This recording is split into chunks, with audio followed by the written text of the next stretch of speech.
So our next speaker is Dr. Jim Schofield, and he is the director of TopMD. And today he'll be speaking about using TopMD to identify pathway biomarkers and stratify disease.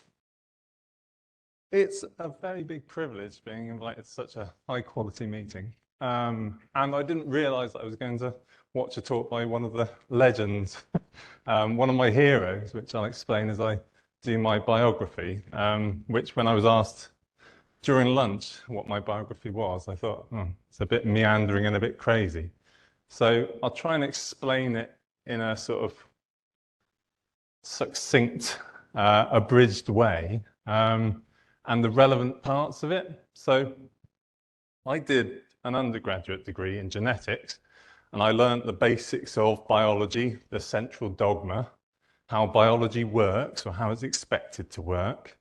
And that was very exciting. I loved it, and I did it in a beautiful place. I did it in Aberystwyth in Wales, and it was a very beautiful place to do it. And then I went on to do cancer research in Edinburgh and Glasgow, and it was a proteomics facility across Scotland, really. And what I learned there was different molecular biology techniques and how you get hundreds of different variants of the same protein. And data scientists might consider that you get a protein from a transcript from a gene. Not the best data scientists, but some data scientists might consider that. But the truth is that you get hundreds, maybe thousands of variants of the same protein in different cells across a biological system.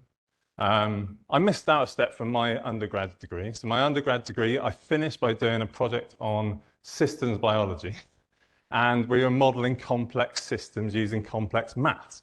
And it was all about, rather than binary digital systems and pathways, it was looking more of a sort of analog system within programming. So the response of a biological system wasn't just about whether something was on or off. It was different levels and thresholds as to whether something was partially activated or deactivated or whatever. Anyway, that was the important part that I learned from there. And then in Edinburgh and Glasgow, I learned that there's lots of different proteins from the same transcripts. And I also learned that, well, I was studying a p53 regulatory network, and it works in an oscillatory mechanism with a transcript that it's a transcription factor 4, which is p21. And so when p21 is highly expressed as a protein, p53 is lowly expressed as a protein. And they work in this oscillatory mechanism, which means that you can measure the system and see whether the p53 network is activated. And you can see whether it's activated based on the level of p53. Is that up? Or is p21 up? And the problem is that it depends which minute you measure it in, whether p53 is down in your sample or whether it's up, or whether p21 is up or down. And they're just two nodes within that complex network. So that was part of what I learned in Scotland. And then after Scotland, I did three other things, which were also useful for my development and how I see the world. I became a binman, and then I became a nurse. And then I became a teacher. I did teacher training and taught secondary schools. And so that shaped how I understood the world, how I understood biology, how I understood teaching biology and what people understood from what biology was and how it works. And seeing clearly what's important and what is just sort of noisy stuff around the edges. And that's not an easy thing to do. And then I did a PhD in Southampton, which was about translational control of gene expression. And that was about structures within RNAs, which is obviously relevant to a coronavirus conference. Where the sequence, the basic sequence of the RNA, controls very much the function of that RNA. I did microscopy where we looked at differential localization of mRNAs within neurons based on the structures of the RNAs that are there, the protein which is produced as a result of the different structures in the RNA, whether it's translated or differentially located. And of course, if you get mRNAs in a certain part of your cell or another part of your cell, then you get protein produced or not produced. So it has a massive effect. And then after that, I went into a big proteomics systems biology group at Southampton, and we were applying multi-omics technologies to asthma stratification. So asthma is a very complex heterogeneous disease with complex underlying mechanisms. There's different treatments that you can give asthmatics, and patients respond differently to them. And people don't really understand, even the top clinicians, everybody, even the people who make the drugs don't really understand why some patients respond well and some patients don't respond well. So our job there was to measure in clinical samples from the biggest cohort that's ever been collected for asthma across Europe. We measured the genomics, the transcriptomics, the proteomics, the metabolomics, and all these different fluids to try and stratify the molecular phenotypes of severe asthma, both in adults and children. And of course, we used systems biology, we used molecular biology, we used data science to help us integrate those omics technologies to define these molecular phenotypes and understand what was driving the different response to these different drugs in asthma. And we had success. It was really good. We made really good progress. We also recognize the limitations of existing technologies.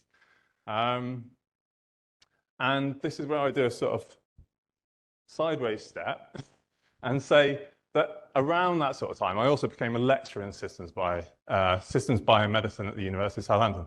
And I used Orange to teach the undergraduate students and the PhD students data science so that they can address problems like this. And it's an incredible tool. And it bridges that gap between the data scientists, the computer scientists, and the biologists. And yes, it may have its limitations, like everything has limitations. But the thing is that if you show a script to a biologist, a molecular biologist, a young molecular biologist who is, good at computer science to a degree, they can't really see what it's doing or what it means or anything. But you show them the visualizations that you get from Orange, and they can see what's happening. And they can ask questions of it, intelligent questions of it, which then can be addressed through Orange or taken back into pure Python and developed in whatever way you like. And it was conversations that I had with a mathematician at the University of Southampton who was doing his PhD at the time.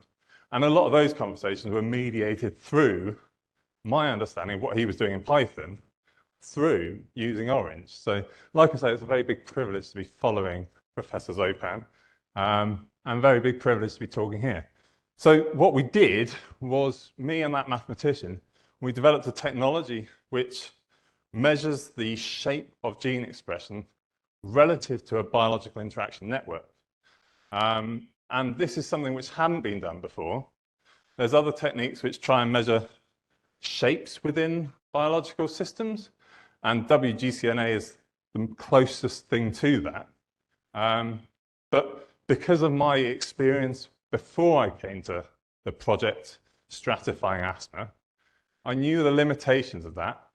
Like I was saying about the different variants of the same protein, different variants of the same transcript, the things which affect the transcription, and then the fact that you get one protein up and one protein down in the same activated system means that you're not detecting that that activated system is actually part of your biological phenotype. So what we did was we tried to create a way of doing that. And that's what TopMD was. And then we spun that out as a company, and then we try and apply that in different circumstances. And I'll try and explain what it does in a way that perhaps is easy enough to follow. So before I look at a volcano block, do realize that I'm probably talking too long. But the way I see omics data is it's a really noisy picture of the molecular phenotype. So if you have a lot of data points, and for instance, like an RNA-seq data set, you may have 1 million data points, molecules which represent the biological system, the state of that biological system at one time. You could call them biomarkers. But the problem is how do you measure, how do you see what that phenotype is? How do you make sense of all of that data? So you can measure it all, and it is a picture. And I like to think of it like an analog picture of the molecular phenotype. It's like an analog picture with bad reception. So it's like an old TV with bad reception. And my interpretation of using standard bioinformatic tools is that they utilize the most differentially abundant molecules that you measure. And they measure those and call those the biomarkers. They follow those. And the problem is if you've got a noisy picture, then the brightest pixels, if they're the top 50, top 300 pixels out of a million, they're not actually showing you what the biological picture is. So this tries to address that. And most of us will be familiar with volcano plots as a good way of representing differentially expressed molecules in a biological system. And I might be too far away from the computer. I might be pressing the wrong button. I'll use one of these things. No, I won't. Something's happened. There we go. It's away again. So you might have a million data points in a transcriptome, and you follow these molecules or your mRNA species as markers of that phenotype. Now the problem is that most often, not going to work, most often these turn out to be false positive because of the noise in your system. It's an analog noisy picture of your biology. So they turn out to be false positives through the reasons that I sort of explained. And so actually it's not the individual molecules which define your phenotype. It's the whole big redundant picture within your biology. The networks which are differentially activated, which change whether, I'm conscious that if I stand too close to that microphone, that sounds ridiculous. It's these differentially activated pathways which change the molecular phenotype. So what we do in TopMD is we create a global map of differentially activated pathways without data reduction. So what we have is a way of measuring the landscape of gene expression or any omics data relative to that biological interaction network. And we basically use a hill climbing algorithm. We use Morse theory to measure the shape of those peaks within the biological interaction network relative to the data that you collected with your omics technologies. And we have a global patent, we have an EU patent and an American patent for that. And like I say, we're using it in different ways, but it defines the pathways without data reduction, without gene set enrichment analysis, where you have lists of genes. So it defines these peaks within your data set, these hotspots within the pathways, which are associated with your clinical measurements. They can be drug targets, they can be mechanisms of disease. We can stratify patient populations by similarity in the topology of those global gene expression networks relative to the biological interaction network. So we can stratify disease for drug development or other.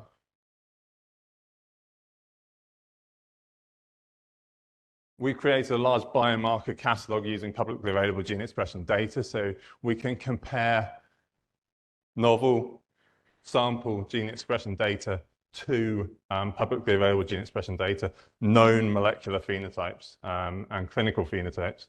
And we can look where some diseases have similar mechanisms underlying them as other diseases, and therefore identify drug repurposing opportunities and ways of measuring disease progression. So this sort of illustrates how you can target different diseases with the same therapeutics because they target the same molecular mechanism. This was early on. This was tested on blood gene expression, which was collected in a large, well-annotated cohort, where all the blood was collected from patients with these different diseases in the same hospital using all the same technology. And so we use that stratification ability to stratify the patients by their similarity in global pathway activation in their TopMD pathway biomarker maps. And we were able to pretty accurately classify those patients into those different clinical phenotypes where there are different diseases, different infections. And then I've given a few examples of the sort of features that we find within those global maps of pathway activation, including here in flu, where you see pathways which are associated with neutrophils, which are a characteristic of flu infection. In IBD, irritable bowel disease, which we've been working in a large European project on, where we find pathways which are differentially activated, which are known to be implicated in the intestinal epithelial barrier integrity. And then other validated pathways, including in Alzheimer's disease, where SNAP25, which is a well-known pathway affecting Alzheimer's pathology, is one of the largest features within our maps of Alzheimer's blood gene expression. And this was a study that we've finished the funded part of it, but we're still digging through the data because we had a lot of samples. And we worked with a company in Malta who are a microbiome specialist company. And we looked at the links between microbiome differences in the guts and mouths and noses of dementia patients and IBD patients, and looking for markers of gut microbiome associated healthy aging phenotypes. And this was the team that sort of looked at that, including Rebe, who's going to talk in a minute, and Erica, who essentially led that project, and she's sat in the middle. Everyone wants to look at her. And then we had an amazing clinical team who we still work with, who are some of the leaders in neuroscience within the UK, and we're very lucky to have them sort of at Southampton, which is where the company spins out from. And we use nanopore gene expression technology to measure the gene expression in blood of these patients, and then looked for associations with the pathway biomarkers, these global maps of pathway activation, with differences in their gut microbiomes, and stratified those by clustering according to similarities in their pathway biomarkers, their maps of differentially activated pathways. And just in Alzheimer's disease, we found 3 clusters when we look at it this way, where there's this Kruppel-like 5 or Kruppel-like 5 pathway, which is associated with a difference in Akkermansia gut bacteria. So you can see a very big difference between the Akkermansia levels between the Q1 cluster, the Q2, and the Q3. And this pathway is known to regulate the expression of inflammatory pathways. And it's also been shown that KLF inhibition reduces the AD pathology, the Alzheimer's disease pathology in a mouse model. And then this second cluster of patients that we had in our cohort, again, there was a difference in the Akkermansia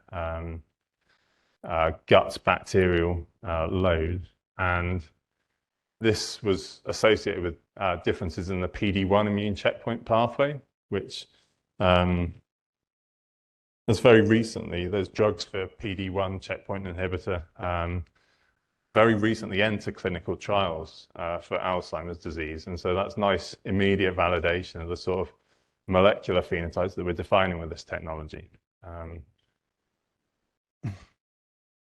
And then we also found a cluster which was associated with myocarditis, but not really any particular differences very much in the gut bacteria, or no significant ones. But this lower abundance of fecalitalia, which was also lower in Q1 relative to Q2.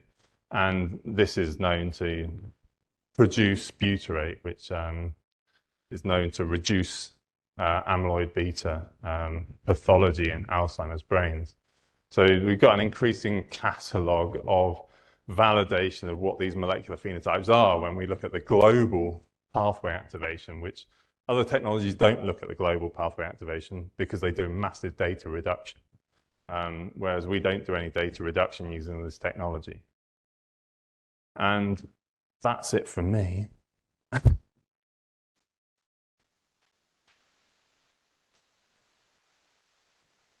Thank you so much. Can we have time for a question or two?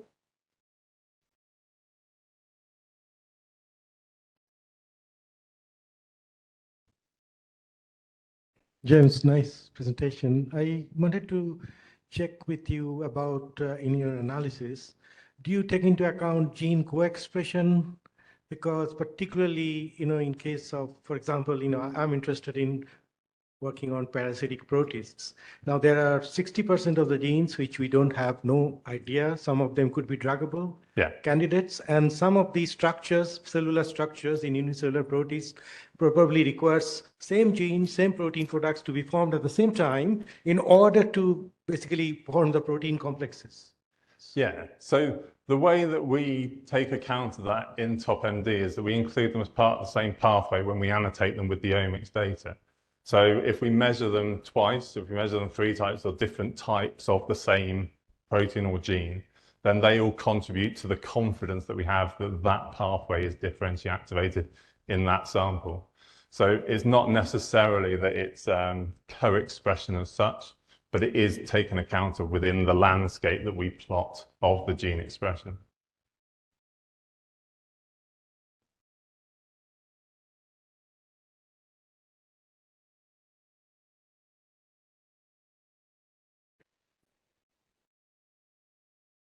Thanks very much, James. The model still sort of is based off of what we know in terms of functions for the genes. Could your model also perhaps predict that there's a gene that's involved but you can't identify it? There's something missing that's crucial for the process.